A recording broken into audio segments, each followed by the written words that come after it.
Jason ചാവളപ്പിൽ ആരോപണങ്ങൾ തള്ളുകയാണോ കോൺഗ്രസ്? സുജിയ, തീർച്ചയായും പാലക്കാടുണ്ടായ ഏറ്റവും മികച്ച വിജയത്തെ വർഗീയ നിറം നൽകാൻ ശ്രമിക്കുകയാണ് BJPയും അതുപോലെ തന്നെ LDFും എന്ന വലിയ ആരോപണമാണ് പ്രതിപക്ഷ നേതാവ് അതുപോലെ തന്നെ KPCC പ്രസിഡന്റും ഉന്നയിക്കുന്നത്. നേരത്തെ അവർ LDF ആരോപിച്ചിരുന്നത് വടകരയും പാലക്കാടും വെച്ചുമാറുമെന്ന ആരോപണം ഇപ്പോൾ എന്തായി എന്നാണ് പ്രതിപക്ഷ നേതാവ് ചോദിക്കുന്നത്. വടകര വിജയിപ്പിച്ച് പാലക്കാട് BJP വിജയിപ്പിക്കാൻ വേണ്ടിയുള്ള ഡീലായിരുന്നു നേരത്തെ ഇവർ ഉന്നയിച്ച ആരോപണം.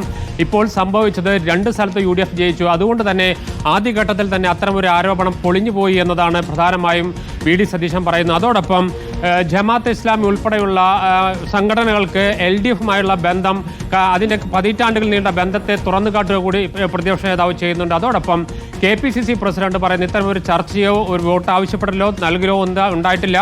ഒരു മികച്ച സ്ഥാനാർത്ഥിക്ക് ഒരു വോട്ട് നൽകി എന്നതിനപ്പുറത്തേക്ക് ഇത്തരത്തിലുള്ള ആരോപണങ്ങൾക്കൊന്നും കഥയില്ല എന്ന് പറഞ്ഞു വെക്കുന്നു. ഏതായാലും നേരത്തെ SDPI തെരഞ്ഞെടുപ്പ് വിജയവുമായി ബന്ധപ്പെട്ട് നടത്തിയ ആ